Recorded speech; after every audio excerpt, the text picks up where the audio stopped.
What is up, everybody? Welcome back to a much anticipated episode of the ThoseMovieDudes podcast. Here to talk about movie news, do a little trivia, talk about some new releases, and just have a good old time with our pals. And you're included in that group of pals if you're listening or watching right now. So thanks for joining. Let's bring in our other dudes. We got Ducky. We got Nate. I fucking love these guys, and I love all of you listening right now, so I really appreciate it. If you would hit that subscribe button and post notification button on YouTube, get us to 100 subscribers. Who is that? I don't know. Alter ego? Split personality? Call him, Jeez. We normally Jonathan, Marcel, but Marcel this time it Michel? was Johnny. Johnny. That was Johnny. He comes out little on guy Saturdays. Johnny came out. little boy Saturdays. Johnny. That was your Oh, name one jeez. time. Was That's little what happens guy. when you. That's what happens when you just got off of watching a Lacey Chabert TV movie called Hot Frosty. On I don't know Netflix. why I don't you know do why that you to would- yourself. Yeah, that's like Road to 150, baby. Yeah, Road but to there's so 150. many That other doesn't even movies count. to watch. Like what? Name one. I mean, Exactly. Moving on. So let's talk about the movie news. All right, fine. well, DD you could watch. No, You he's could seen it. also He's watch- seen Didn't like it. Go see Heretic. Haven't seen that. Jake wants to see it, so I'm waiting for him to come down. Lost to on see a it. Mountain in Maine. That's probably not Haven't- even playing near him. I think that's like only in Maine for some reason. Lost on a Probably, Mountain in because Maine. it's not Yeah, good. like is that movie playing in any theater nearby where you Well, live, John? We have Lost on a River in Florida. Is that the same thing? No. Lost in a swamp in I Florida. don't know what reality TV show you're referencing that takes place in I the don't Florida know. swamps. Thinking of Jeez. an alternate version of whatever that movie is. No. Yeah. Yeah, so I haven't No. seen that. And Nate, have you seen that one? Lost on Mountain in Maine? No, there's been other options, but if I were to go down, I would check it out just because it's based on Maine, bro. I met the They real film it guy on- that got Filmed lost. on Katahdin? The guy who got lost, yeah, he John came and read Findler? his book to our school when I was Yeah. in like third grade. Same. Yep. Exactly. Damn. John probably didn't get to experience that, even though he went to the same school as me. Probably I just wasn't paying attention. Yeah. Yeah. Exactly. Most likely that. yeah. But yeah, so what's up? As you can see, we all have a gradual shift in lighting down to almost near darkness in Nate's room. Mine's bright, Spencer's kind of mid-tier, and then Nate is basically the deep depths of hell. So Nate's just a welcome to the floating Those head. Movies podcast. Yeah, he Yeah. is. He's like his AI character, but it's just the head floating around. Nope. he goes. And And John, darker. are you have you been able to move around anymore? Because you blew out your back recently, and that's why we had to postpone the podcast, because you're like, I can't even record. I'm in the I couldn't. Yeah, I'm not ICU gonna or lie. something. When we were gonna record, and even sit in a it like chair. had just happened, and I couldn't comfortably sit down in my desk chair. It's gotten better. But I missed work the whole week, so here we are. A whole week? Oh, I didn't shit. go. Yeah, I went on Monday, got hurt, and then stayed home for the next 4 days. So what's the Hope you have worst? vacation. Is it sitting, standing, walking? Like what is the laying down? like- what actually what's the most comfortable position? I Not mean, moving? this is not bad right now. I'm not Sitting gonna lie to you. with a It's straight like back? prolonged periods of doing anything, it'll start to be sore. Like I haven't picked up anything. I haven't carried anything around. Standing on my tile floor kind of hurts playing walk around mini golf, so that's not great. But yeah, no, it's just a quite annoying little unfortunate situation we're dealing with, but we're gonna get through it. We have muscle relaxers. Okay. Yeah. And Nice. You were able to go out and see a movie with this back pain? So I toughed through it because this is a movie I've been putting off for 3 weeks now, but I finally got a chance to go see Anora. Okay, well, we'll talk about it later in the episode, but just take into consideration, listeners, that John has a bad back right now, and he's in a lot of pain. I've always had a So, bad back, but If he I'm hates here this for you movie, guys. it could be because of his back. It's possible, but we'll get to that. Nate, anything new with you? Any new Blu-ray purchases? Anything to update? I do. I purchased one film a few days ago, and we actually covered it on First Time Watches recently in one of our Oh. Spooktober episodes. Let me Good grab deal. it real quick. Oh, did I miss this one? I feel like I missed this one, and it was like, "Hey, you should watch this," and then we'll record. And I didn't. I don't think so, but go ahead. So even Spencer was looking for this because the only way you could watch this was on Amazon for free, and it was like a really crappy colored version. And we talk about that on our first time watches review. But I got Nosferatu. The OG 1922. It was pre-owned. So I was like, whatever. And it's a nice 2-disc set. It comes with look at that artwork. Oh my god. It comes with the original Nosferatu with English titles and then Nosferatu with original German titles. So I kind of want to see what that one looks like. 9. Have you put the That's Blu-ray in the good. player just to see what the edition looks like? Not yet. No, Okay. not yet. I wanted to add it because like you guys know my collection. I have stuff organized. So I combined my Kino Lorber slipcovers with my Kino Classics. And so they're just in one separate spot. So I've got like Nosferatu, Cabinet of Dr. Caligari, Man on the Moon with Jim Carrey. That'd be a whole different. You know the Adam Sandler Man on the Moon. Not a lot of people saw that one. No, not a whole lot of purchases, but the Criterion sale is still going on, and I do intend to purchase 2 or 3. I know, and not only the Criterion sale. I think that's going on until December, like 2nd or 3rd. But Black Friday is right around the corner too, and I just keep checking the Blu-ray deals, and there's just more and more each day. And I don't know. I feel like I'm gonna definitely get a couple, and we'll be sure to update it on the next podcast. But I'm just trying not to rebuy stuff because like I mainly just want to buy like my favorite movies that I have on Blu-ray, but I want on 4K. Like I just got Drive recently. I've been looking at that Collateral 4K steelbook, and I have the Blu-ray. Did the same thing with Jaws, and so I'm like slowly kind of like upgrading my Blu-rays, and I don't love that because I feel like it's just a waste of money. But we'll see. I'm trying to get movies that like I've never bought before, so that's kind of like where I'm at for this Black Friday season. But is there any significant deals posted yet? Like, is that something you'd want to go over during our news segment? Or I mean, not really. I mean, because that's really kind of a big deal for us. They could look it up. Like it's not difficult. You can just have to go. I feel like every year it's gotten worse. Like it's just the excess movies that they weren't able to sell the previous year, and then they're selling them for $3 less this year, and it's still movies that I don't want. Yeah, like Hurricane Heist and The Color Purple. You'll see Black Friday prices once they hit like $7.99, $9.99, $12.99, and be like pretty much new releases. These are just kind of like the new. These are new deals, like Monkey Man on 4K is $12.99 that just came out. Then Color Purple, Migration, Super Mario. So Barbie for $12.99. I remember that. I got it for $10. $30. I got this one for $10. How? When? With no slip. Yeah, no slip. Oh, whatever.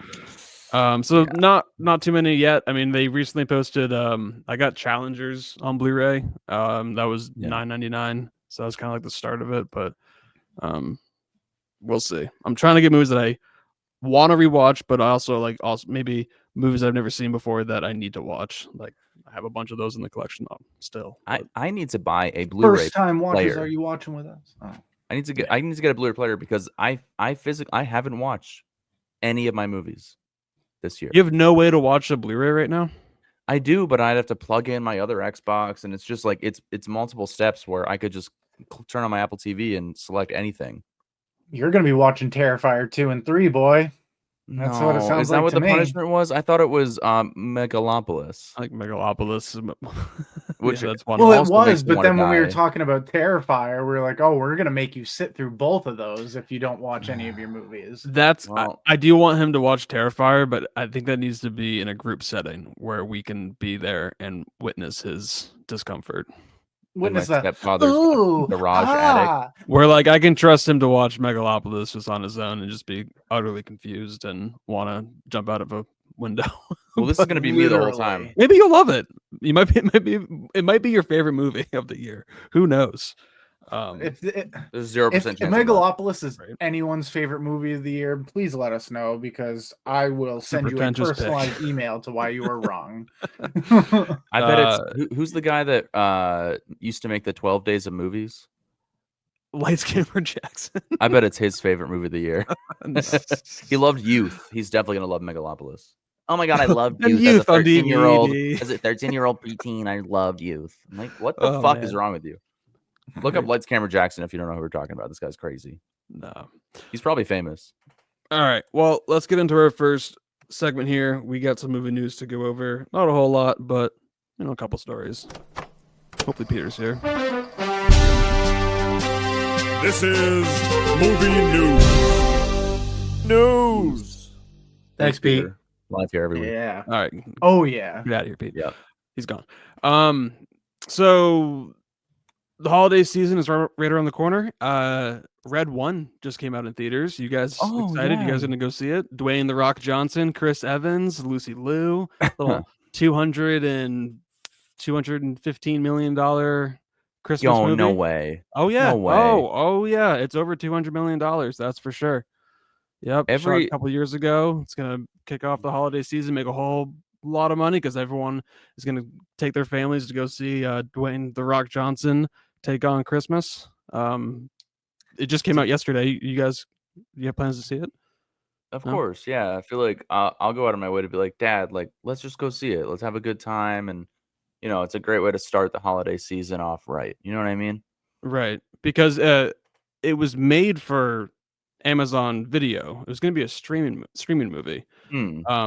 But halfway through shooting, you know what? Why don't I just let Dwayne "The Rock" Johnson tell you guys himself? I was midway through shooting Red 1. I had an opportunity to go watch Oppenheimer, and I watched it in the IMAX theater where Christopher Nolan watches and screens his movies, him and Emma, his wife, and I even asked, let me sit where Chris is sitting. So they said, Chris sits here to enjoy the movie. So I sat where Chris sat. I watched Oppenheimer, it was amazing. But I was thinking, holy shit, this thing, Red 1 on this screen, with this technology, it's gonna be game over. So I remember texting Jake and I sent him a picture, first of my bare chest, and then I sent him a picture of the screen. and we realized that we just had a great conversation afterwards about just how cool it's gonna be. It's gonna be very cool. Well, the movie Red 1 is on track to make $30 to $33 million opening weekend. Is he? I feel like the director is he of Red fucking 1. delusional? Yeah. Is The Rock delusional? Yes. He has to support it, but like, there's a line where you're just bullshitting yourself. That had to have been a troll video. There's no way he was. That was posted from IMAX Twitter themselves. So, like, IMAX is promoting the movie. I was at an IMAX theater today. Red 1 was playing in IMAX. I mean, to be fair, IMAX probably does enhance the experience to a certain extent of this movie. One of the biggest it has to complaints make it from slightly better. critics, because the movie is currently sitting at a lovely 32% on Rotten Tomatoes. One of the big critiques of the movie is that the CGI is horrible, like terrible. So we all haven't seen the movie. Maybe we'll watch it and have a great time. Probably not, but you never know. Just like that had to have been a troll video, because there's no way that is true. I can't comprehend it. I have no doubts that he went and saw Oppenheimer with Christopher Nolan. Like that, I believe. Sat in the seat too. Like that also might be a lie. I feel like if you're gonna lie about your movie being good, you might as well lie about sitting in Christopher Nolan's seat for his movie. Like that could have all just been gaslighting the audience saying, members. I'm sitting here, Christopher Nolan's personal IMAX screen, Red 1, game over. Like literally, game over. It's no, literally, game over for this movie. Because the movie's gonna bomb. But to be fair, it was going to be made for streaming, so I'm sure that everyone got paid up front, and so they just were releasing it in theaters, just be like, hey, like let's see what else we can get, and maybe if it makes say it makes $100 million domestically in its theatrical run, maybe that's a profit. Who knows? But I've heard that this is like a $200+ million budget movie where it just looks horrible. From the marketing, the trailers were it looked cringe as could be. But if you guys listening are going to go see this movie, let us know how it is, because I haven't heard a good thing about it. Why does a Christmas movie have to have all this action and stuff in it? Like, it's got to be fun, right? You can't just do your run-of-the-mill Santa Claus movie anymore. You got to have like evil polar bears and Lucy Liu for some reason. Like, it has to make sense. You know what I mean? At least he's not wearing his Well, like J.K. Simmons beige like has button up, and he's not like in the jungle. Yeah. Well, And then, I like would have Chris appreciated Evans is that. just like in the same type of role too, where he's just probably going like, "What?" like the whole movie, and then, like whatever. The Rock's pose is exactly how he stands at every instant of his entire life. Like he doesn't ever look different than he does in that image right there. I don't know, man. it's just his leering That's rock crazy, face. dude. And what's Ricky Gervais? It's a polar bear. That's so weird. Yeah. Well, that was the one little bit of movie news. If you guys listening are going to go see Red One, let us know how it is. I'm sure it'll be on Amazon Prime before the holiday season, before Christmas. So maybe we'll do a follow up if any of us watch it. We'll see. The other bit of movie news is just kind of a little bit of housekeeping because a couple of weeks ago, and actually over the past couple of episodes, we've been making some phenomenal predictions, and it's been proven that people in the industry are listening to our podcast because those predictions are becoming true. First off, Christopher Nolan's next movie, Tom Holland and Matt Damon got added to the cast, so we were talking about that, and we were like, who's one person you'd like to see added to the cast? And John was like, Zendaya, and boom, Zendaya is now in the movie. And then a couple weeks back, maybe like a month or two ago, we were talking about who should host the Oscars this coming year, and we threw out Ryan Reynolds and Hugh Jackman, and then all of a sudden, boom, that was rumored. That was like in a serious talks that they were going to go to them. They had scheduling conflicts; they couldn't do it. I threw out Conan O'Brien because he's hilarious. He's never done it before, and I think that could make a very fun and hilarious Oscars. And boom, Conan O'Brien is to host the 2025 Oscars. It's a huge win, in my opinion. I'm so excited. Thank God Jimmy Kimmel's out. Yeah, I feel like the list of non-controversial comedians and show hosts at this point is very limited. So there was a very limited supply of people to even choose from. Conan O'Brien's great. I don't think he's ever hosted the Oscars before. He has never hosted the Oscars. Nope. He could be. I feel like he's a clean, naturally funny comedian and host of his. Doesn't he have a? He has a talk show here. He used to, at least. A podcast, and he's a friend, and he also has a HBO show where he travels to different places. And I've watched the show, and it's hilarious. But he's a real goof, where I just think he's gonna, and he knows pretty much everybody at the ceremony because he had that talk show for 30 years or something. Yeah. So he's got a good I'm sure he could have great banters with people. And out of all the late night hosts, all of those talk shows, I've watched the most Conan O'Brien YouTube clips just because of how hilarious he is with his guests, and his little segments are just brilliant. So I'm very excited that he is going to host.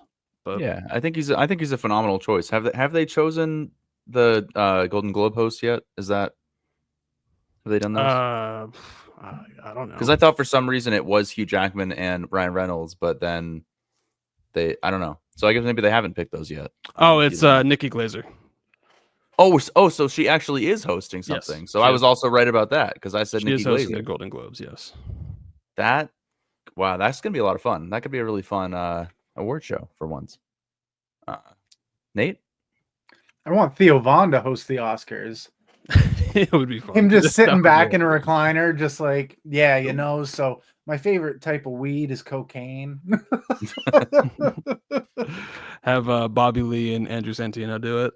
Oh my God, man, I would watch that. Oh, yeah. I would watch that. That'd be great. Yeah. And Bobby Altoff there. You'll heard it here first. If Bobby Altoff came out there and did an award presentation, I think that could be funny too. With her very dry sense of humor. I don't need that. I could see it happening. Let's just get Aubrey Plaza. And then the Hawk 2 would go. I'd get Haley Welsh in there as well. Okay, well, why are you trying to turn the Academy Awards into brain rot? You don't need to do this. We're gonna have to think of it with KSI song play and Logan Paul's gonna come out and Spike a Prime. We don't need Laser Beam's gonna come out and do the gritty onto the stage wearing a Tom Brady jersey. Yeah, I have complete brain rot. Jake Paul is just gonna fight another gimmick fight and not fight a real boxer. What a waste of fucking time that was. Sucker punch Will Smith on the parking lot.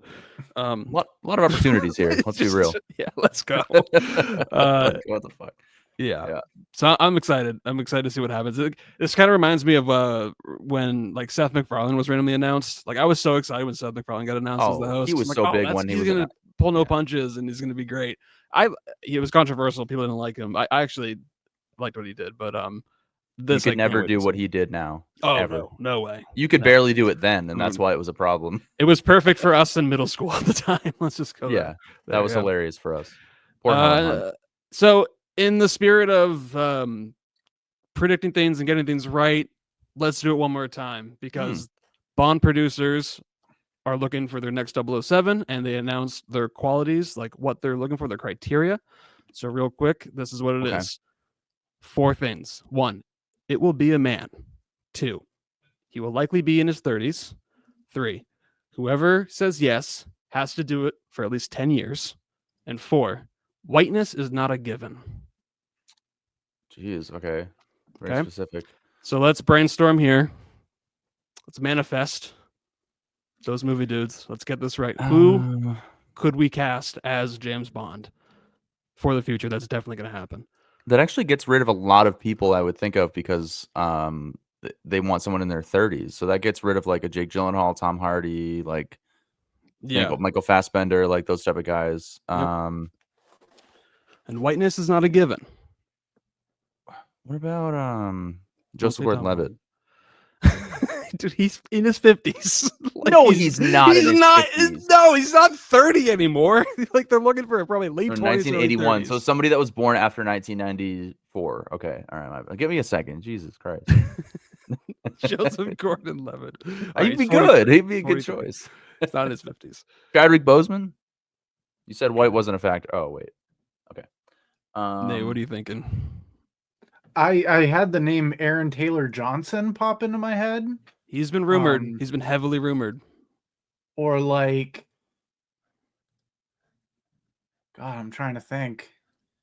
Yeah, younger. I'm trying to think of like younger guys, but they might be like I got a little bit bigger. Like big. Well, Daniel Craig isn't that big, but he was like the perfect Bond.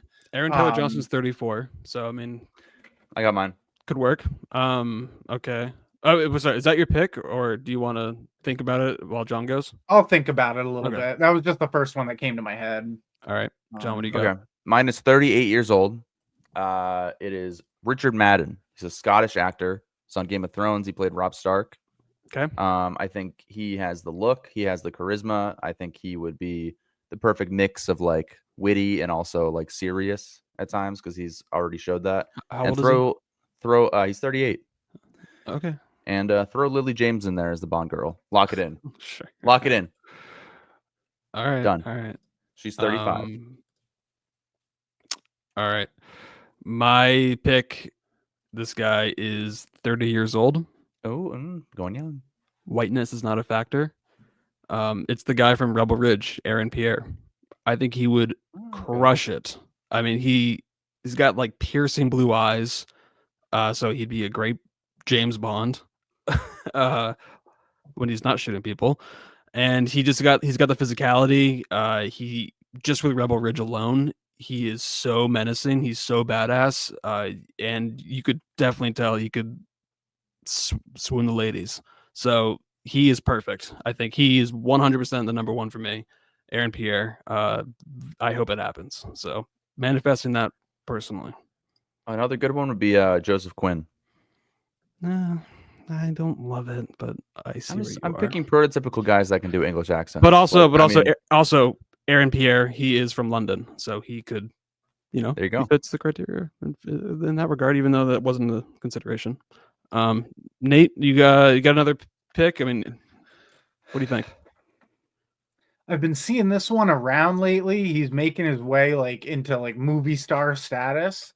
Okay. Maybe like a Paul Mescal or something. Like he's coming big off Gladiator. I'm sure he's going to be in the conversation. I'm sure they're going to meet with him. I bet. But they're probably going to have Glenn Powell in it. I was just going to say that it's going to be Glenn Powell. I'm literally just saying. Dylan O'Brien will probably be in it. There was a recent movie news headline where it was stated that it's rumored that Tom Cruise kind of wants to pass the baton, the torch of the Mission Impossible series to Glenn Powell. Don't know how factual that is. Don't know how true it is. It seems like Tom Candid. Cruise is never going to let that happen. So we'll see. But I hope it's not Glenn Powerful for Bond. I don't really need to see that. no. To me, Paul Mescal gives me more like Rami Malek Bond villain vibes. That's kind of what I see with him. He seems like Could be a kind cool of a more villain. like, I don't know. What Could be the about creepy Taron guy. Egerton? He was in Kingsman. Yeah, Imagine him good. transitioning to a. he's serious also Bond. been like heavily rumored. He's been asked. All these people that we've talked about have been asked multiple times at like press junkets, like, "Oh, like you're in the running for Bond," and they're like, "What?" Okay. And it's funny. They recently asked Daniel Craig because he's on tour with his new movie Queer from A24. He's promoting that. And they keep on asking him. They're like, "So who do you think should be the next Bond?" And his answer every time is, "I don't care. He's like, As that was long 20 as years it's of my not life. me." I'm done. I don't care anymore. I don't care." It's so brilliant. It's so Harrison Ford. I love it. But all right. Yeah. Lock in your answer, Nate, one more time. I'll. You know what? I'm gonna solidify Aaron Taylor Johnson as my pick. I'll take that one. All right. I'm solidifying Aaron Pierre. Watch Rebel Ridge, and you'll understand why. John? I'm writing it down so we don't forget. Nate said Aaron Taylor Johnson. Yep. I'm saying Aaron Okay, Pierre. I'm locking in Richard Madden. Richard Madden. Okay. And Lily James is the Bond girl. All right. Well, Why not? Are we Bond guessing girl Bond can girls? be when we get a cast member for Bond. So you guys both picked a guy named Aaron. So maybe I should pick a guy named Aaron too. No, I'm not going to do that. Aaron Paul. All right, let's go. Definitely over 30, Spencer. Yep. All right. Alrighty. Well, that's I like it for that. Good news. That's it for movie news. If you guys are listening on Spotify or YouTube, let us know in the comments below who you want to see as Bond, because this is the Those Movie Dudes manifesting rectangle right here. We are very good at this as we keep making episodes. So moving on, let's should we get into little Nate's choice? Is that what's next? All right, Nate's choice. Black and white, 1 and 2. It's Nate's choice. What you gonna do? Fight or flight, hot or cool. It's Nate's choice. Tell me what you gonna choose.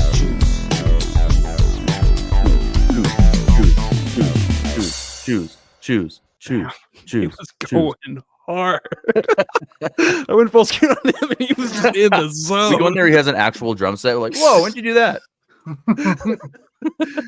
It's got full studio lights just going on. We actually have a full orchestra every week. Yeah, they're right there. But the camera, you can't see them, but they're right behind me. Yeah. All right. Conducted by Pete. He's back there in the corner. Holy shit! I see him. I see him back there. Yeah, he's at my house this week. All right. Yeah, Nate's so choice. It's kind of going along with the conversation we were just having. We were talking about the Oscars. And we've gone through the years thinking, oh, why is this a category? Why is this a category? Like, why are these Oscar categories? Oh boy. I'm going to make you guys choose between two of the biggest Oscar categories, and one of them will need to be erased from history. Oh my God. We have Picture. Best Picture or Best Director. Oh my God. Which Okay. one goes poof? Which one isn't as needed? Some of Which those go one hand do in you hand, think? actually. Movies don't make themselves. Nope. Well, I mean, like there's a lot of movies that won Best Picture that also won Best Director.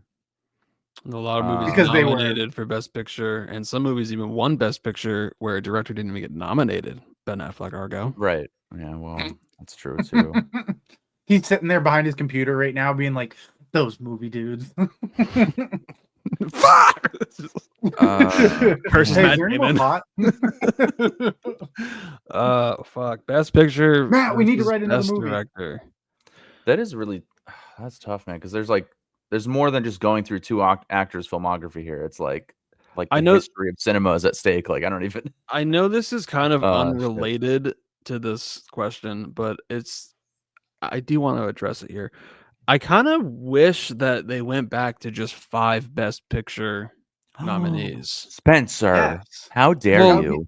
Because they changed that, I think in like 2009 or 10, where they just went to 10, and then for a solid decade, it was just like either 8 or sometimes 10. Most likely, every year was like 9 for some reason. And then finally, this past year, they're like, no, let's just do a solid number 10. But then when you get to 10 movies, there's 4 or 5 where it's like there's no chance it's ever gonna win. So it's just nominated just to be like, vote. it's kind of just like like good job, like not like thanks for your contribution to cinema, but you're not Like gonna Barbie. win. Yeah, kind of. And not just Barbie. I mean, there's so many other movies like Inception, honestly, too. Like that was nominated just because like it was a cool movie, but like I didn't have any chance of winning, unfortunately. God, this is really hard. Director. I'm kind of It's looking like at which it. one? What should be highlighted more, the movie itself or the person making it? Well, producers have a huge hand in making the movie. The movie doesn't happen without producers, and that's who gets the Oscar for Best Picture. Yeah, and they So also help fund the movie. I'm looking at that as well. It's like movies don't get made without a producer. Movies probably don't get made without a director as well. So that's not really a good argument for one way or the other. But man, I don't know, because like there's a million movies in each of these categories. I can't be like, oh, that one has Parasite, so I have to keep that. It's like I don't really know what to do here. Well, I'm you won gonna- Best Picture and Best Director, so Well, it's that there's another he's example. just that Yeah. good. Oh my gosh. For me, it's easy. So I'm mainly I want to hear what you guys think about it. I'm gonna be honest with you. I think I know what I'm gonna do, because I feel like a lot of the time the Oscars, at least within the last 20 years or so, they pick like the easy choice, like the safe choice for Best Picture, and that doesn't necessarily mean it's the best movie of the year. And oftentimes it's not, in my opinion. They've kind of redeemed themselves over the last few years here, but I feel like Best Director, usually that movie is something that I actually enjoyed a lot. I'm trying to think of some examples, but like, I mean, Oppenheimer obviously won both. I think I I'm know. struggling with this one. I think I know. I think I rationalized it in my head enough to where it makes sense, and I'm probably not going to articulate it the right way. But I'm going to choose to save Best Director. So Best Picture is gone. Best Picture is great, obviously. I mean, we watch every single Best Picture nominee every year, and it's always interesting to see what movie's going to win. But a lot of the times, the movie that ends up winning isn't my favorite movie by any means of the year. I kind of have a different taste to the Academy, where I like most of them, but sometimes I'm like, really, like that got nominated. But Best Director is always very interesting because it puts a name on the map for me to look forward to when they make another movie, because they achieve something that like is very rare, where they get nominated for Best Director. So they contributed something very significant to movies, and that means they're also someone to keep an eye out. And when they make another movie, it's always kind of the top of my watch list, just because I'm like, I want to see what else they're capable of and what else they can do. So I think I'm gonna go for Best Director because they're making the movie. It's a whole craftsmanship too, and they're the leader on set. So I think that's a more rewarding Oscar. Where Best Picture, it's great. It's very cool to see which one wins, but like I said, like a lot of the times it's just like it's not my favorite movie of the year, and I'm happy to just have my own personal top 10 and keep an eye out for the directors. So that's how I rationalized it. That makes sense. Johnny Can we boy. go? Can you help me out? Can you guys help me out with something real quick? Because look at this. So from 2023, tell me which one. These are the Best Director winners. Tell me if they also won Best Picture. Okay. Number Um, one, yes. Yes. How was it No. Nomadland, Yes. Parasite, Yes. Roma did not win Best Picture. No. Neither did Power of the Dog. La La Shape of Land did Water not won. La La Land did not win. Revenant did not win. Birdman, yes. Gravity, no. Gravity, Life of Pi Gravity did not win. But these ones no. all won, I think. Yes. Artist, King's Speech, Hurt Locker, Slumdog, No Country for Old Men, The Departed. Departed did not. The Departed Mountain did. didn't. No. The Departed did win Best Picture. Brokeback did not. But What like, year did The Departed come out? Not 2006. But what I'm trying to say is, like, more often than not, whoever wins Best Director of that film does win Best Picture. I'd say like 7 out of 10 times. That's what it feels like. usually that does happen. Yeah, a Best Director win usually does align with the Best Picture win, but it doesn't always happen. All right, I'm just gonna go. I'm gonna go with Best Director purely because there's so many movies here that I absolutely love and appreciate. Shape of Water, Parasite, Everything Everywhere, Oppenheimer, Picture Life winners. of Pi, Gravity. one. These are. What did I say? Did I say Best Picture? Best Director. No, I mean, they're just also Best Picture winners. The directors that you're naming. that's why it's so. Saving Private Ryan, that won Best Picture, I think. Nope. Nope. It did No? not. Nope. Nope. Well, then that seals it right It was there. Big snub. Shakespeare in Love, baby. Yep. Oh my God, that's unbelievable. That's why it's just like whatever. That's why I can ignore the Best Picture category and just go with director, because Steven Spielberg won Best Director, I think. No, he didn't. I wish I was alive in 1991 to see Silence of the Lambs win.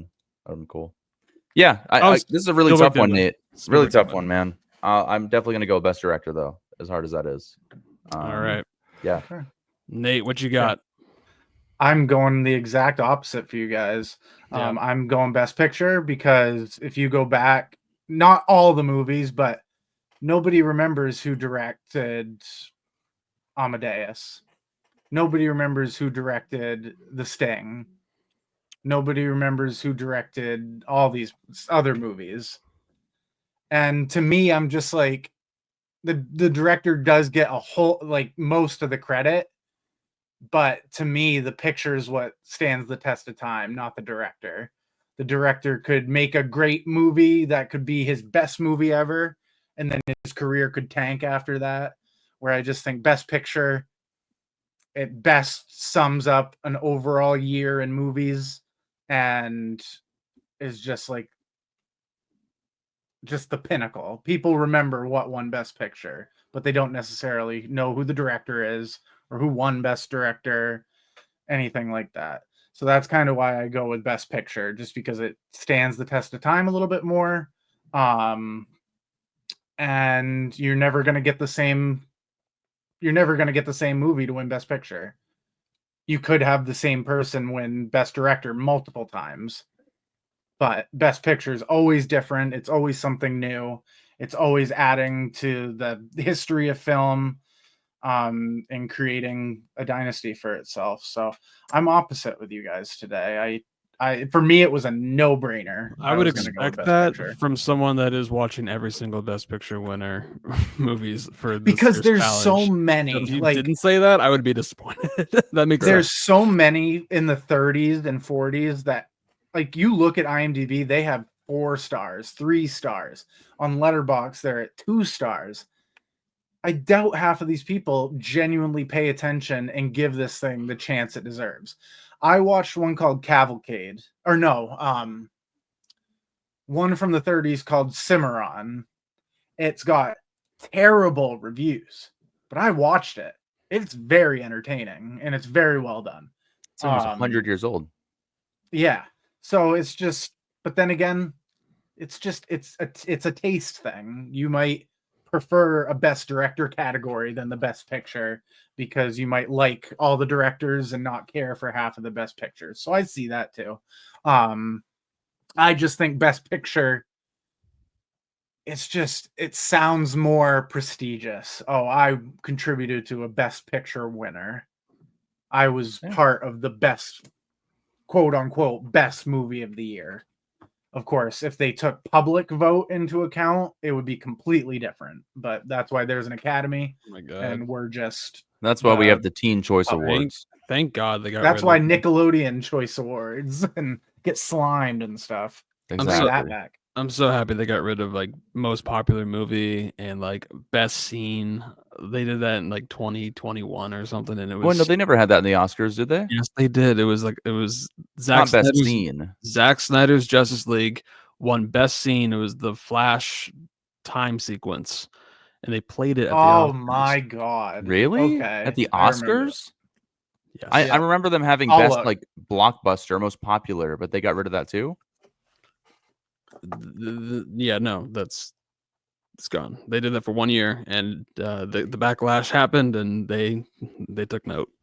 But Because they just wanted to recognize Black Panther. Pretty sure that's what happened. no, that's you're thinking of a whole different ceremony and different incident. But yeah, Okay. Well, anyway, that's Nate's choice, everybody.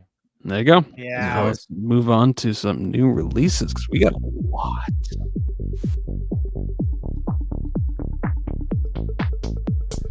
Yes, the new releases. Yes, the new releases. Yes, the new releases. Yes, the new releases. Holy shit. Welcome saw back a to the nipple. segment called New Releases, where we talk about movies that came out, and then we're going to talk about them. Yep, that's exactly what we're gonna do. Yep. Ugh. Well, yeah. So, you guys went and saw some movies? Yeah. What are we starting with? Yeah, we saw some movies. Like 3 weeks, and I've seen some movies. You've seen some movies. We're going to talk about some movies. Yeah, I So, saw a Seen couple. few movies in theaters. Yeah. Yes. I think I saw 2 this week.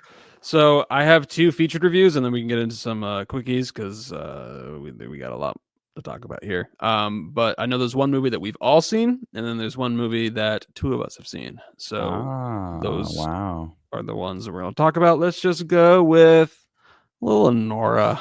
Let's just talk about Anora. She goes by Annie, okay? She doesn't want to be called Yeah, I'm Anora. It's Annie. Her name's Yeah. Annie. You want me to But- be a little wifey? Yeah, but I like Anora.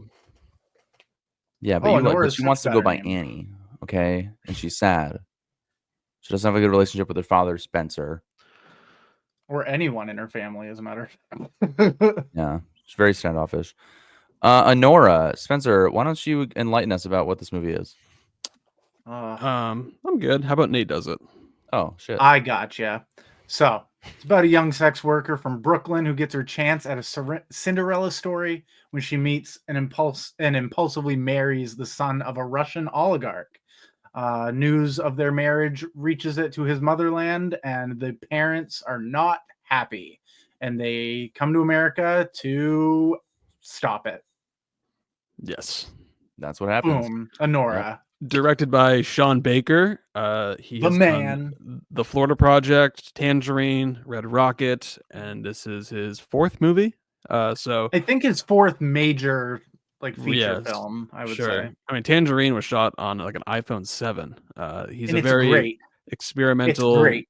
filmmaker. Yeah, I haven't seen Never it. You've seen seen that. it. No. It's that's so one that good. I gotta check it out. But I It's just about love. sex workers in Los Angeles. Of course Well, it there's is. a common theme. You really seem to like that. But I love his style of filmmaking. I love his characters in his movies. They feel so lived in. Like they just feel like they were plucked right out of society and thrown on screen. And that's mostly because that is the case. And usually there's like one big actor that kind of centers it. Like you have like Willem Dafoe in The Florida Project. You had Simon Rex in Red Rocket. You have Mikey Madsen here. And it's funny because I guess she got cast as Anora because Sean Baker's a cinephile. He watches everything that comes out. I follow him on Letterboxd. It's pretty great. He doesn't like review them, but he logs so many movies. And he watched Scream 5 with Mikey Madsen, and spoiler, she's Ghostface in that movie. And her reveal as Ghostface, I mean, she is so committed. She is screaming. She is so over the top. She is terrifying. And also she's in Once Upon a Time in Hollywood at the end. She's one of like the Manson killers that comes in and tries to kill Brad Pitt and gets flamed about by the DiCaprio. alternate version. She's of just that story. screaming like crazy, like wailing around, and she's just so committed as an actress. And Sean Baker took note, and that's how she got this role. Because, I mean, yeah, you needed somebody like her for this part. Right off the bat, I mean, she's certainly committed. She is my pick for Best Actress. She is phenomenal in this movie. I've seen Scream 5. I've seen the other movie that she's in, Once Upon a Time in Hollywood. She's great, and this is definitely a star-making performance. Like, she is just on another level with this movie. When I first saw this trailer like 2 months ago, I was locked in. I mean, this seemed like a movie that was right up my alley. Gritty, kind of like a flawed love story with a lot of, I don't know, with some Russian mobsters involved, and it just seemed like a really exciting story. And yeah, man, I gotta say, I didn't know who either of these actors were going in. I do remember her now from Once Upon a Time in Hollywood vaguely, but she's electric in this movie. Like she's in almost every scene, and she takes over every scene she's in. To the point where it felt like there was a lot of ad-libbing moments. Because the director kind of just lets the actors do their thing when it comes to a certain point. Like scenes just kind of keep going. And that's where I think Spencer can get that kind of lived in feel, because it does feel like you're watching an actual moment happen rather than scene to scene, I guess, which doesn't necessarily work for every movie, but it did kind of work here. So, Yeah, movies are very spontaneous. They feel that way. Yeah, surprisingly funny too was what was a takeaway for me. It's like I was laughing at this movie when I felt very I shouldn't funny. have been, you know. Yeah. No, she is the reason to go see this movie for anything else. Her performance drives it, and if she gets a nomination, I will back her. I won't back anyone else. Because Florence she Pugh? is no, God no. She's fantastic in her movie, but What? Mikey Madsen in this becomes Anora. And I love the interview that her and Sean Baker do, where he's like, I heard her New York accent and was like, yep, she's doing this. And Good. she does it perfectly. Like when in the trailer where she puts up her hand and she's like, you want to make me a little wifey? It reminded me of Marissa Tomei from My Cousin Vinny. Yeah, Just that kind of that Wow. sarcastic New York talk. I'm just gonna back talk you. Little Very Scarlett strong. Johansson from Don John in there. She's more Jersey though. You know, but yeah, she is. John, you were right with Electric, and Yeah. she's just ruthless and relentless, and she puts everything into it. But there were some. Yeah. Mm-hmm. I really enjoyed this movie. I guess I'll start the conversation. There was some parts where I feel that they kind of turned away from her a little bit and focused too much on these Russian mob people trying to find this brat of a kid. And I got to a point where I'm sitting there like, is it just going to be an hour of them just going into different clubs being like, you've seen him? No? Okay, let's go. And It was. I felt like it took away her star power, just throwing her in the back seat and being like, all right, you're coming with us. We're going to go find this kid. And I was like, man, I don't care about these people. I don't. I care about her, and I want to see how this is affecting her, but she's almost like a side piece to the half of the second act going into the third act. And I was kind of let down by it because in the first, her and Vanya or Ivan, they're hand in hand. They're going to Vegas. They're doing all this stuff, and I loved it. But then the minute his storyline comes into play, I feel like she got the backseat. And I was like, no, she needs to be the one in control of all of this. It did redeem itself for me by the end because I'm almost like, why is this happening? This is taking way too long until it reveals something. And then I was like, oh, there's purpose behind it. But that's just how I felt.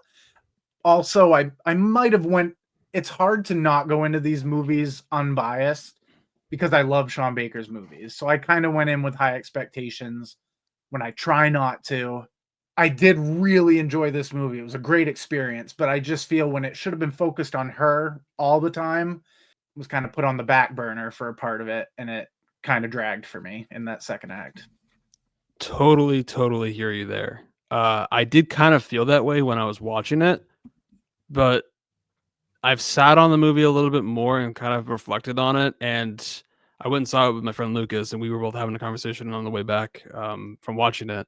And the first half of this movie is just so fast paced. It's just like boom, boom, boom, boom. Like scenes are like 5 seconds, and you're on to the next thing. It's almost like a full on montage for the first half of the movie because it's them falling in love, it's them going on exciting adventures, and it's capturing that like just freedom, love affair, that kind of thing.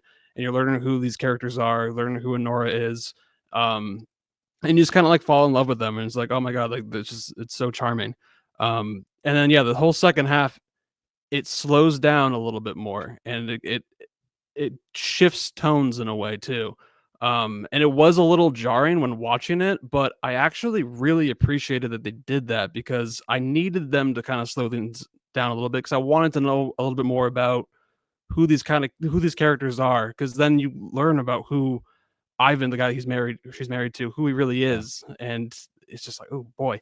And but then barely though, almost. Well, he's a fucking child. He's a fucking child, and he's like, there for school, and then he doesn't really love her, and it's so like, I don't want to spoil the movie, but I love the shift of her and Igor. Like I was wondering, like, why are we getting so many reaction shots of this guy? But it's a very heartbreaking story, but it wasn't necessarily sad. It was very well done and very well executed. It was very real, exactly. Knowing that and accepting that, I can look back on the movie and being like, I actually really appreciated that whole second half of the movie. And I actually thought like that's where most of the comedy came into play. Like I thought that the bumbling Russian people were just, I thought they were great. Like I had a really fun time with them, and Toros himself, like he might get a Best Supporting Actor nomination. He was very funny. That's where I lost it. And I totally understand that. Like I get that. These guys. But like what you said about the second act, I get it going a little slower, and I didn't care for the Igor thing at first until you get into that third act finale where I'm kind of sitting there going, why are they playing this out so long? Right. But then that's you get to a certain point and you're just like, you realize what's happening, and then you just see like an emotional break, and then it kind of a light bulb went off. I was like, oh, Sean Baker working his magic. They're like, she's been up in the clouds on cloud 9 the whole movie, and now she's almost at like rock bottom, but she's still safe. If you know what I mean. Like she survived. I was expecting more action out of this movie, I think, just with the Russians and who the mysterious parents were. I was worried where we were gonna go at times. Yeah, but Johnny boy, what do you think? No, you were going into a lot to latch onto. I did, and that's why I was so like I wanted to be in the right headspace. I wanted to be not physically in pain going to see this movie, so I waited. Reclining chair. Yeah, I was in my recliner. There were 2 other people in the theater. It was like a 3 p.m. showing. But yeah, like I went into this movie having a certain mindset, expecting almost a love story, but like a very fractured, complicated one, and that's essentially what it was. She's a very broken character, clearly no father figure in her life, hence working at a strip club from the opening scene, and latching on to the first guy with money that gives genuine attention to her. And I really enjoyed the first act of this movie. Like I thought it was really fun. It was really fast paced. It almost gave me Uncut Gems vibes with how fast and crazy everything was. A very light and charming Uncut Gems. Yeah, pretty much. No Kevin Garnett, no basketball players. And then when it does slow down and Ivan literally runs out of the movie, like essentially. And then thank God though. He was that's the thing. He was a little obnoxious. He was a child.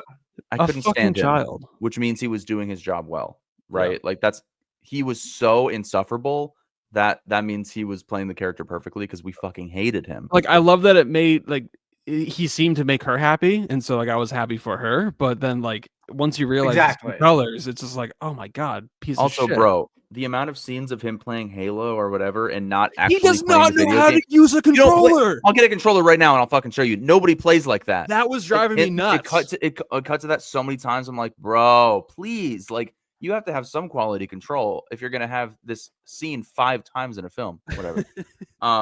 That frustrated me. First of all, it takes me out of the movie. It was ridiculous. Oh man, he's using the joysticks like this, like he's fucking. I don't even know.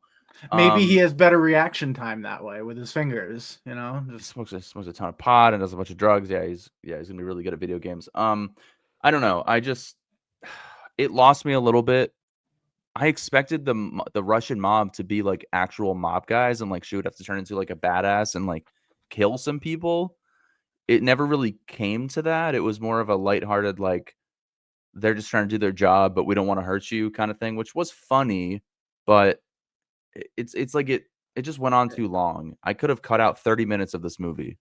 2 hours and 21 minutes for this film. I feel like we could have That's how lost a long it was? lot. It was over 2 Yeah, it hours. is. Yeah, and you Felt like feel was 2 it hours for me. I don't know. in that second to third act. Like it kind of drags. So I don't know. That's my biggest nitpick with it. I feel like they started you out with that very fast pace, and then it really just And yeah, to me, goes. it needed that though, because you can only watch someone just party and have sex so many times until it gets old, and that you want to get a little bit more character development here. So, and that's when you got to learn about who Anora is, and she thought she was truly in love with this guy, and then it's her kind of realizing and coming full. I don't know, her maturing. So Yeah. you needed that. And there's a couple of great scenes too, like of her in the candy store with the Russian guys. Like, that was just That a was great hilarious. scene. I hope that is like her Oscar clip. Just If take she's out gonna your get nominated. phone and call him for me. Yeah. Like, just do it. Listen here, motherfucker. She's getting so intense. I'll just start off first with my grade, just because I think I'm higher than both you guys. I really love this movie. I honestly think it's probably his strongest movie so far. I think she is just incredible. She's, like you guys said, electric. I could definitely watch this movie again. I hope it's one of the indie screeners, because I would definitely be rewatching this when it comes out. I think that this is going to be in the awards conversation for sure, as I think it's going to be deserving. He is the front runner for Best Director. Could happen. It's the lock for Best Picture, most likely. And she seems like she's up there for Best Actress. Even script, maybe. We'll see. But I just love how kind of grungy it was, and how like just real his movies feel. You just kind of feel like you're a fly on the wall during these really uncomfortable situations. But I just loved how this movie stayed true to itself throughout the whole movie. That it was a light-hearted movie, not really feel good, but it never went to any place where it got like too dark or too fucked up. It was very, very charming in my opinion. So I'm gonna go 4.5 out of 5. I really, really enjoyed this movie a lot. But I totally understand people thinking it's too long, and just the sudden change in the second act from the fast pace of the first half is definitely jarring. But thinking back and kind of trying to figure out like why that was the case, for me it makes sense, and it ends up working out for me in my opinion. But yeah, 4.5 out of 5. Love this movie. That's where I want it to be. That's where I expect it to be, and that's where, when the movie took a turn in a different direction that I wasn't expecting, that's where it did kind of catch me off guard. Regardless, I mean, Mickey Madsen, is that it? Mickey Madsen? Mikey Mads. Mikey. Oh, it's Mikey Madsen. Amazing. Like, she absolutely deserves the Oscar. I mean, she put her blood, sweat, and tears into this film. She's spectacular. Some pretty hysterical, like low-key performances from the other characters as well. And I don't know, there were just some relationships in this film, Igor specifically, that I'm just like, I don't know if we need to focus on this. And I guess it kind of led somewhere, but it made the movie for me. I don't know. Really? I wanted to dive deeper into her.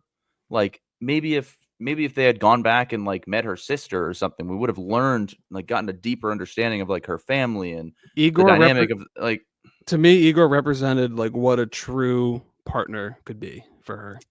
Someone that's actually caring about her, cares about her well-being. He even like was like, I think Ivan should apologize. And the family is just so like corrupt and brainwashed and stupid. He represents like who she deserves. That's how I looked at it. So that's why I liked that part. If he was in it from the beginning, maybe. But when he comes in an hour in, I was like, he's very quiet, and but he always had this like the best interest. He always had her in his best interest, like with the scarf and with everything else. Like, he always was thinking about her, which Yeah, that's true. I appreciated that because the other guy, she was never gonna have true love with him. Yeah. But anyways, I don't know. Yeah, I gave it a 3.5 out of 5. Again, I really, really liked it. I think performance alone, this is just one of those movies you have to watch for that. And then, it'll surprise you along the way because it does go some directions that I didn't expect, which is kind of hard to find these days in movies. So highly recommend this movie. I hope I think it would be better on a second watch. I'll say that. I think it could go up to a 4 for sure. Just knowing what what happens. what the structure is going to be, what characters they're really going to focus on. Like looking for those subtle moments. Yeah, absolutely. Because like you said, there's a lot of amazing scenes that are like a lot of reaction. Wow, shots. like yeah. Oh, there's a lot of scenes where it's like right in the camera, like, and you're just like, oh shit, like you're in this, and it you feel things. You feel maybe some things you don't want to feel. There's some other things there. Nate, whoa. Okay, yeah, Nate, what are your final thoughts on this movie? Feeling things. Yeah, so I landed right in the middle of both of you. I give this a very, very high 4 out of 5. Oh, damn! I feel mean now. You guys were talking about it like you hated it. I thought you were gonna go lower than me. No. No, you did say you really enjoyed it at the start. You're right. Sorry. The only thing is just like it was so we were focused on her, and I was so pumped about that. But then when they like tie her up and gag her, and they just only focus on the Russians getting this figured out, that's when I'm like, I want to know what's going on in her head right now, other than her just screaming, "Let me go!" And, you motherfuckers! The whole movie. And when they start to go to the clubs, and she's going in and being like, "Okay, where is this guy?" You start to see the wife part come out. Like, I need to find my husband, which I appreciated. Wouldn't have mind seeing her as not an exotic dancer, like more of her personal life to know why she's like this. But I can see why Sean Baker just wanted to keep that straight through line. So I would definitely watch this again, knowing what I know now. But yeah, a very high 4 out of 5. And Sean Baker, he wrote, directed, he was the casting director of the movie, and he also edited the movie. So there you go. That makes get ready for all the sense in the world. Nominations for him. He's deserving. He's the man. All right, so that was Anora. Definitely go see it, but it's also, I mean, if you want to wait for it to come out VOD, totally fine. You could watch it and still enjoy it then. But definitely watch it because it's going to be in the conversation for the Oscar season, and that's in March. So we got a couple more months of talking about Anora. All right, let's go. Now, a movie that we probably can talk about and then just immediately forget. Let's talk about Here. And I'm going to remove myself because I have not seen this movie. Oh, hey, Nate. How's it going, man? Missed you. Hey, hello. Love We're you, here. We're here. And I promise you the frame will not change, and it never has. You know what I mean? Nope. For this podcast, I'm always in the same spot. So if anything, maybe we inspired Robert Zemeckis, just like we've inspired the Oscars to pick their hosts, possibly. I don't know. I don't want to take any sort of responsibility for this 36% Rotten Tomatoes score. I'm just gonna say I don't want any part in that. Well, for those of you who don't know what Here is, I'll mention it real quick. Tom Hanks, Robin Wright, Richard McGuire. That's one of the writers. Eric Roth, one of the writers here. He had Forrest Gump. Robert Zemeckis directed. A generational story about families and the special place they inhabit, sharing in love, loss, laughter, and life. I don't think I've ever seen a movie quite like this. When I saw the trailer, the title makes all the sense in the world because it's literally every single shot in this movie takes place from the exact same perspective. And it's an interesting experiment, I will say. I can't wait for the sequel. There. It's across the street. Yeah. Exactly. Can you imagine just the same perspective and like you just see Tom Hanks, but it's like there's like cars going by, but you're watching the same exact movie, but it's just from a different perspective. The third movie is called Everywhere. You're there everywhere, and it's just a 2-hour movie of planet Earth from a satellite. Imagine, bro. Yeah, I don't know. This was, I'll say this. A lot better than I expected. I had a private theater, which is almost impossible to find in Florida, but also very telling for this movie not having many people that were interested in seeing it. So Tom Hanks, Robin Wright. I love Tom Hanks. He can be in any movie and just be spectacular. I kind of liked watching the story develop from this perspective. You see all the timelines, all the people all the stories that can happen in one place. And I thought that was such kind of a fascinating concept where it's like the closest thing to a fly on a wall than actually being a fly on a wall. Like you literally, that's where you are. You're watching generations of people go through life and experience love and loss, and it was pretty fascinating. I don't know. What did you think, Nate? So when I saw the trailer, I thought, oh, when I first saw the trailer, I didn't think, oh, it's just going to take place in that one spot. It didn't connect to me because like you would see like the prehistoric version of this place. And I'm like, oh, it didn't connect that it was just that one frame. Yeah. And there was a point when I like probably 30 minutes in where I go, am I really going to sit through this? Like, am I going to be able to do this? Because there's some storylines in this movie that are just thrown in for whatever reason, and I just didn't care. But I cared about the Tom Hanks, Robin Wright plot line. When you know them as kids, you've got Paul Bettany and God, what's the woman? She's from Yellowstone, I think. Oh gosh, I don't know her name, but yeah, as the parents. Yeah, and Kelly Riley. Yes. Oh, she's awesome. Thank you, Spencer, backtracker of the podcast.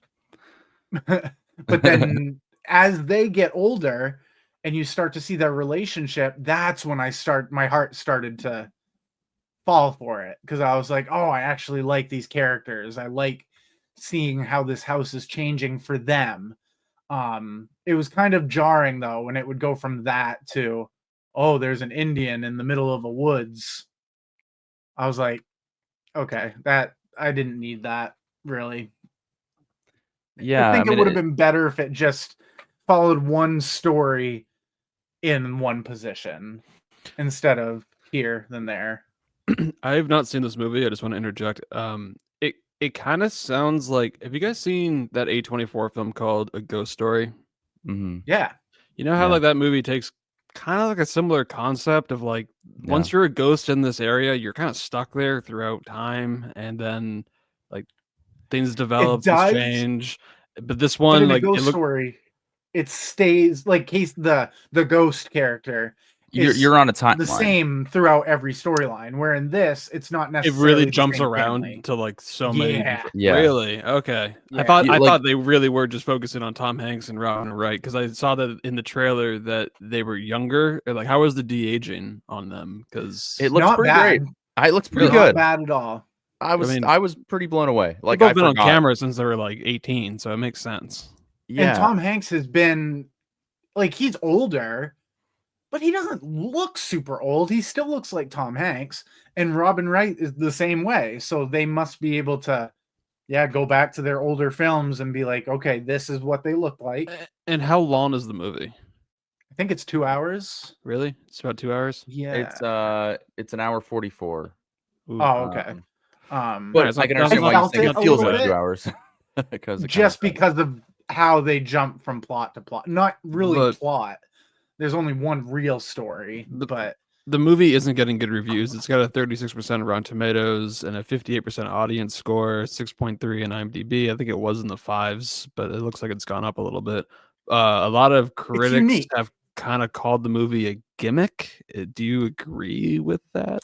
I could have been better just as like a short film. Yes. I think if in order for it to be a gimmick, it would have to have been done many times beforehand. I think this is just a trial and error. And I think you said this when we were talking one time. You're like, it sounds like it's like a trial and just didn't really work that well. It's not like you don't connect to these characters, though. Like, you don't connect to the Native American storyline, the dinosaurs, or the modern day storyline. You absolutely connect to Tom Hanks and Robin Wright. Because you get them as kids, as adults, as after they've retired, like you're there their entire life, give or take. And like I liked the idea, and I think they executed it pretty well. The idea of like think about like the prototypical American family in the 60s, 70s, which is what this is. Everything takes place in the living room. You know, there's so many moments and like, you know, the dad trying to get a picture, but like they literally got married in the living room. He misses the photo because the lights weren't working on his jerry-rigged photography setup. Like it was just like it was very Americanized. Like it felt like that old-timey American life that they were living, sort of. And I don't know, it was like it was a slice of life, but you're seeing every slice of their life, not just one, right? So you're not just dropped in the 50s and watching them grow up through their teenage years. You're dropped in through their entire life, give or take. And I don't know, it was, yes, it's very gimmicky, but I don't know, I did feel like I really got close to these two specific characters. um what did you think about how they were able to transition between scenes, the editing style, the boxes, and how they kind of weave the scenes together? Because it was interesting, and they do it the entire movie. That's where it got a little too much, where I'm like, okay, is that chair from this time period or is it from a previous time period? And Yeah. then it all changes at once. And I'm like, okay, maybe just, I don't know if hard cutting between storylines would have been better. They need to have some sort of transition. Um, it's unique for sure, but like I said at the beginning, there was a point where I'm like, am I going to be able to sit through the same shot The whole movie. with just like you get 5 minutes of one storyline and then you get 20 of another and then you get 30 seconds of a storyline, and it's just all the storylines were not evenly distributed. It was No. mainly this one with Robin Wright and Tom Hanks, and then everything else were just like little branches off that didn't really grab anyone's attention. Like I remember them, but They weren't very they were impactful, more or less to show the other time stuff. periods. Yeah, they weren't impactful. I mean, I do love the idea of like you pick any place in the world and you go and imagine if you're able to just see the timeline of everything that's happened in that exact spot. That's a pretty cool idea, and that's kind of what this movie is. And so that's why I did think it was rather fascinating, but it does 5 drag. stars? Oh. It drags a little bit. But I liked it. I liked it for what it was. I think Robert Zemeckis, he does take some risks with his filmmaking. I think he made this movie knowing that people probably weren't going to like it, but he still did it anyway. So respect for that. And yeah, I went 3.5 out of 5. It was Oh wow. good, not great. I can appreciate when a filmmaker does something different. And maybe he didn't execute on every level, but I think he did a pretty good job. No, I respect that, and I respect what he did. He is still directing. He brought these two back. It was nice to see because they obviously have chemistry, so it was easy to just be sucked into their storyline. But to me, everything else around it was just unnecessary and just kind of clunky how it was thrown together. And some of the CGI, when they would go back to the past, I was like, these characters do not look like they're walking through a forest. They look like they're in a green screen studio and they're artificially changing how the grass is moving and stuff. So I went a bit lower. I went 2.5 out of 5. Just because I get what they're trying to do, but whenever I ask myself if I can continue watching this, I know that's a bad sign. And I didn't get connected until they were kind of adults. And then by that point, you only have like 25 minutes left and you just kind of take what you get. But Just imagine. I don't know if I'd ever watch it again, but I would tell people check it out if you want like a unique way of telling a story, because hey, it's Robert Zemeckis, Tom Hanks, and Robin Wright. You just give it a chance. It might be someone out there's favorite movie ever. It might connect with them. Just This not movie, for me. This movie, I'll give you an example if you haven't seen it. This is essentially what it is. Imagine Matthew McConaughey in the Tesseract, and he can not so much interact, but he can view any time in that exact in the living room of this, just like Murph's room. That's what this is. You jump into any part of the timeline and you can witness what's happening in that moment. It's a pretty cool idea. Mhm. Is the execution perfect? No, but the idea is pretty fascinating. All There you right. go. I think I'm gonna wait until it comes out on like Peacock or something. And That's I'll probably check a it safe out. bet. All right. Watch Cool. it I'm thinking at home. Amazon Prime. All right. So, do we have any other movies you want to talk about real quick? Some quickies. I know some other people went to the theater. Nate, you're holding up your finger. What's going on? Yeah, you good? One of my favorite movies of the year, actually. Oh shit! All right, yeah, go ahead. What you got? I never thought I'd ever say a Hugh Grant movie. It was going to be one of my favorite films of the year. Wow, But I've not seen it Heretic. yet. Wow. I'm not a religious person, but I like it when people talk religion because you can see different perspectives of people's thinking and different interpretations of the Bible, like the Quran and all that stuff. Hugh Grant is just chilling and charming, and the two girls who are the missionaries in it are great at being polar opposites to each other, but working so well together. And it's not necessarily the scariest movie, but it is kind of creepy, and it makes you question things that you've heard as a kid about not necessarily biblical stuff, but like Jesus or Interesting. different renditions of gods in different theologies, and whether they're all based off the same story or if they all had different experiences. So it's a deep movie. There's a lot of dialogue, Damn. but it's only an hour. Actually, it is an hour 50. It is a little longer, but it flew by for me because I was sucked into the conversation. I really wanted to see this movie, but mainly because I know nothing about this movie. Like I didn't even know it was really about I know religion. nothing. Oh, sorry. Absolutely. No, Now I it's know. fine. It's fine. I didn't watch any trailers, but I had seen that it had like a 95% on Rotten Tomatoes. It was being critically acclaimed. Hugh Grant was being praised for his performance, and I heard that the movie is actually very dialogue driven. It's not like it doesn't really rely on like violence, where like I'm sure there is some violence in the movie, but like I've heard that it's really just about just dialogue and just Hugh Grant's committed performance. So this has been on my watch list. I really want to go see this movie. I'll probably check it out before it leaves theaters, especially with your praise. So I gave it a 4.5. fuck. Wow. Yep. Really? I'll definitely be seeing it for I sure. never then. would have thought Heretic would have gotten Okay. a higher grade than Anora, but it I might. All right. I can't Wow. go tomorrow. Maybe I'll go this week then. All right. I'll check it out. Cool. Heretic. Yeah. All right. John, you wanna nominate a movie? Yeah, I feel like at least. Also, I did want to throw out there. I think we already talked about it on a show, but I checked out the Outrun, Saoirse Ronan. Amazing. Yep. She's incredible. If Mickey Madsen doesn't win, then she should. And I also checked out. Shoot, My old ass. My Old Ass. I'd love to talk about that. I did check out Asriel, and I checked out some other shit.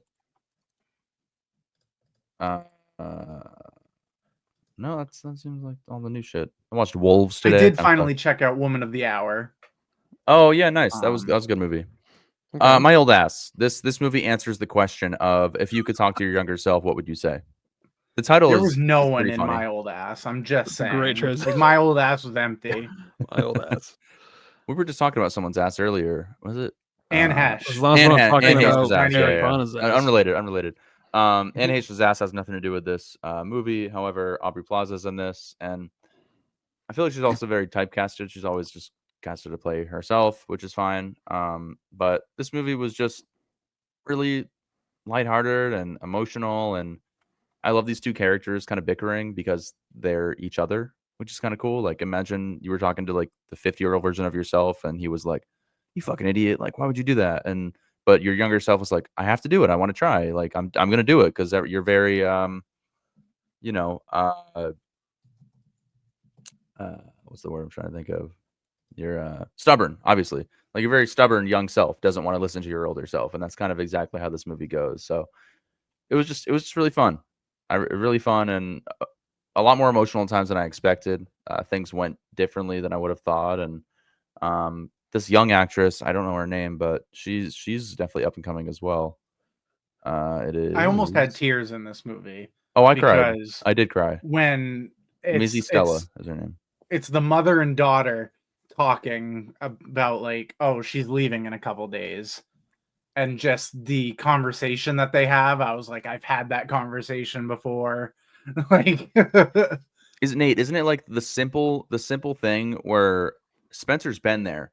This is funny because Spencer has been there for times when me and my mom got in screaming matches over nothing.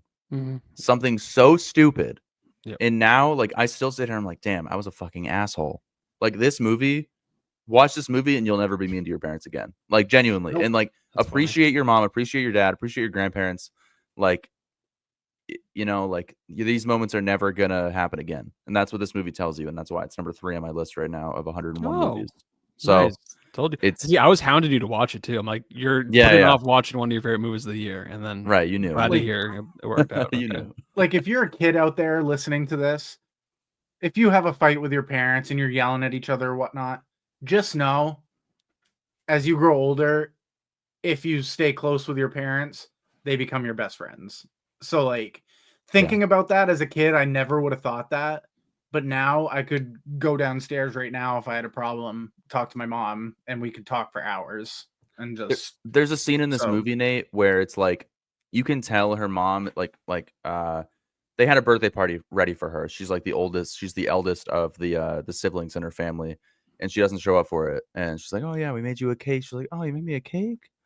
And then her mom just starts talking about like small talk and whatever, and you can tell that Maisie Stella, her character's not into it. Yeah, she brushes her off, and then something clicks, right? And she's like, oh, shoot, like that, because that's like as a mom, I could see that character just being like, you're just trying to get anything going with your daughter, just to talk to her for like 10 minutes is like the best part of your day, right? And like that's where like the message is like just perfect in this movie. And that's a lot of the times the best part of my day is when I come home, my mom comes home from work. I'm like, how was your day? Because I don't want to talk about my day. It's the simple stuff. So, well, I talked to Janine at Publix and blah, blah, blah, and I'm like, all right, I'm already. We don't even have a Publix. I have a freaking Hannaford. Like you're making this shit up. You're lying to me, Mom. Yeah. I also watched My Old Ass, and I really. You washed your old ass. That's probably good, Spencer. Probably Hygiene good, is important. Good for you. I really, really enjoyed this movie as well. I thought it was super charming, very funny, and I liked the performances. Very solid movie. I wanted to know a little bit more about the whole future thing because it set up a couple of things with the future where I was wondering how they're going to address it in the movie.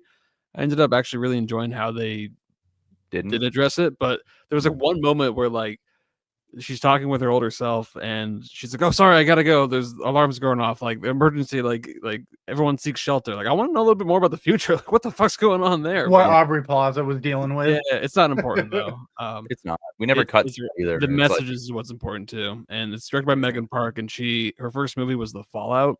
Remember that movie, John? Yeah. Oh yeah. I think we talked about it. Very I recognize sad but great movie. Yeah. That's Jenna Ortega. Yeah, Jenna Ortega. No, the director.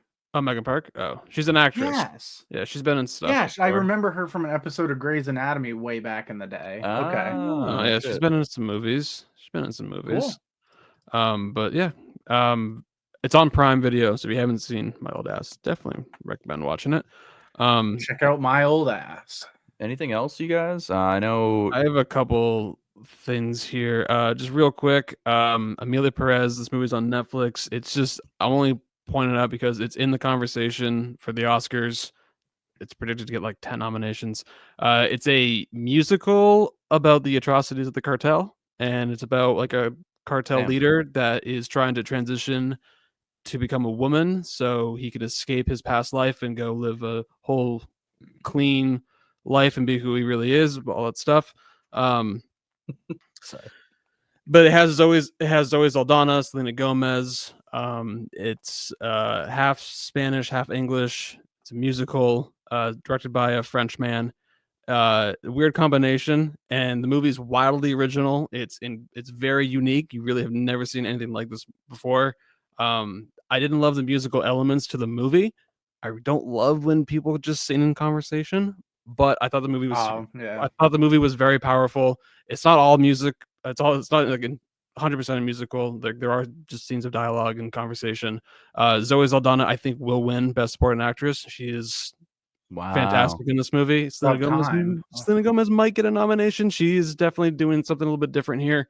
Mark it down. Her Spanish was not the best, but that's kind of the point in the movie. Her character, they explain it, but it's very different. It's really unlike anything you've seen before. So I would softly recommend it. Just know what you're getting yourself into. Like John said, that he watched like 2 minutes and turned it off just because he wasn't in the mood to watch a Spanish musical, which I understand. But I do understand the Oscar conversation just because of just how wildly unique it is. So I'll throw it out there. And the other movie I watched back in January, but it just got theatrically released yesterday.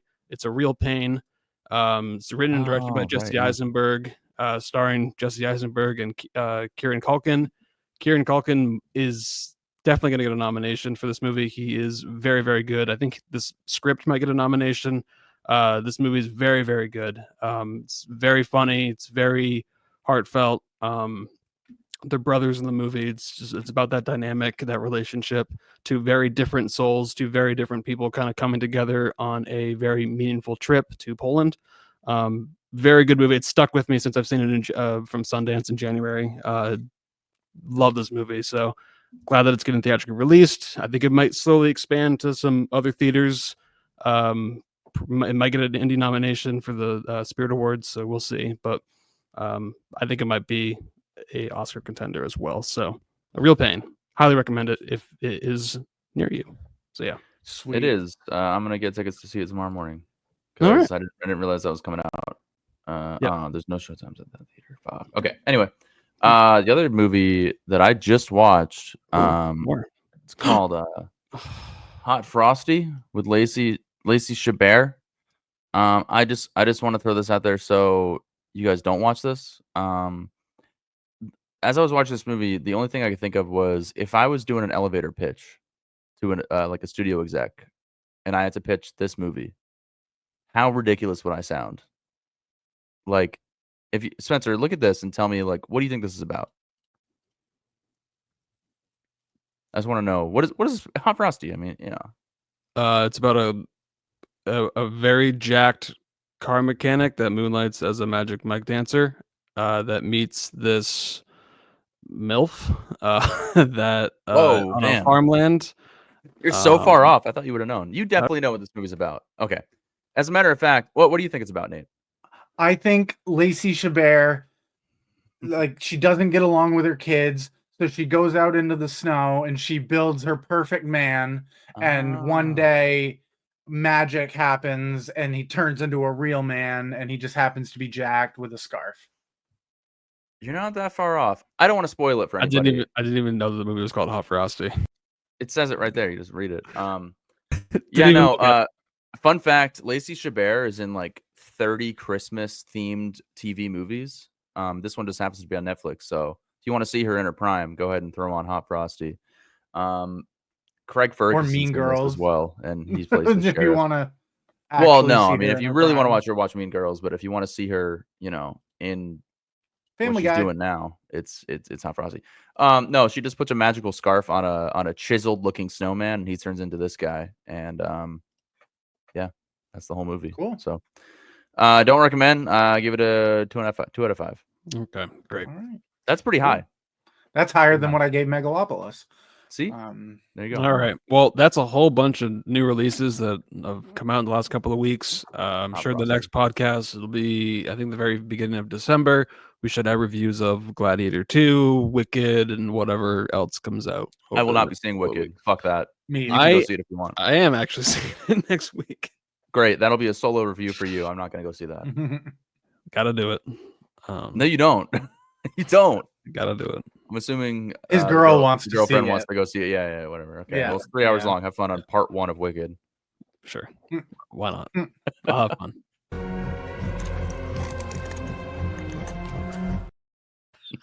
Do that beforehand, so you just have to shit. Oh my god.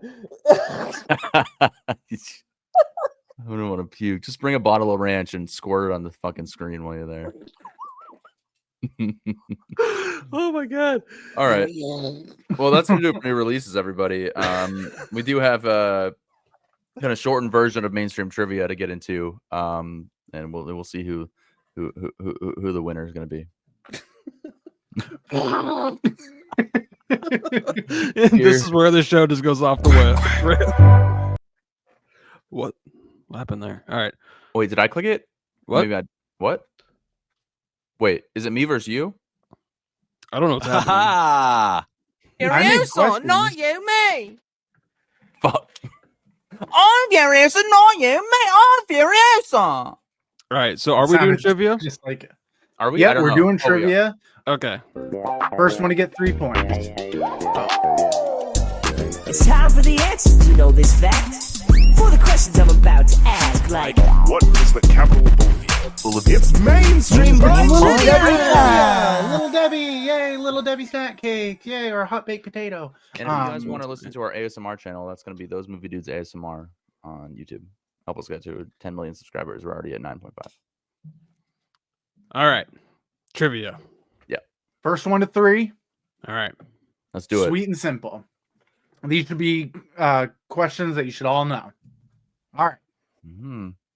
Question number 1. Lacey Chabert In the was green- in a holiday theme movie, 2024 on Netflix. He's muted. In the Green Mile, what state is the fictional Mouseville located in? Put it in the chat. Johnny Boy. Florida. That's correct. Let's go. 1 point to Mainstream Boy. Question number 2. What brand of chips do Jason Bateman and Rachel McAdams buy a lot of in game night? Johnny Boy. Oh, It's Lay's. oh, no, you threw that. You just threw that. Come on. Are you kidding No, it's me? Frito Lay. Nope. Incorrect. It's Lay's. It's Nope. Tostitos. It's not. I looked up the clip. It's not. What? But he literally says that's not a good business model for Frito Lay. He does say that, yes, but it's Tostitos. Can you be a little more specific? Oh, You get the Tostitos No. potato chip. I know. Well, it's Scoops, like the it's nacho. Scoops. Is it Scoops? scoops. Just give it Yes, to him, it's fine, it's fine, I Tostito got scoops. Yeah. It's a Because brand. Frito Lay is the parent company that owns Tostitos. Oh my God. That's why he Well- said that. Fine, I should have known better. Okay. All right. 1-1. 1-1. Question number 3. Guess the film based on the tagline. Oh boy, here we go. Mm, The true story of a real fake. Johnny Boy. Wait, I swear to God, we've done this one before. It's Catch Me If You Can. That's correct.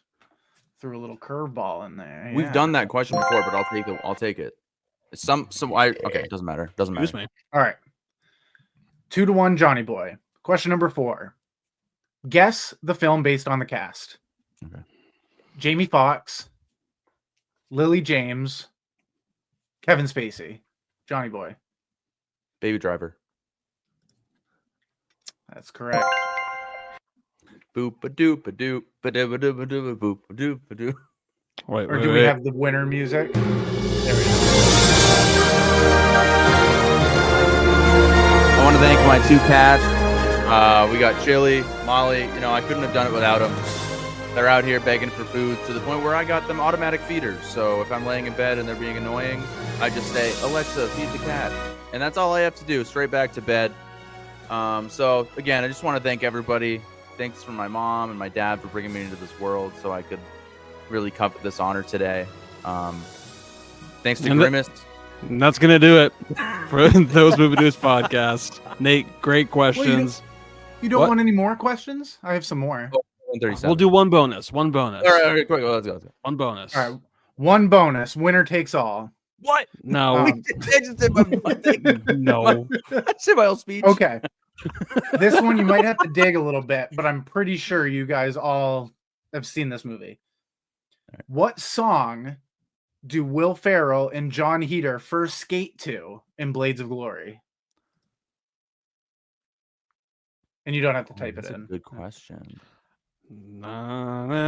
Joke man. Hey. Is it Stroke Me? It's No? that song. I don't That's know the what first it song Is it- Will is it- Ferrell skates Oh, to. well, fuck me. I'm gonna guess. What do they skate to together? Hopper Teacher. I don't know. Hopper Teacher. Oh no. No.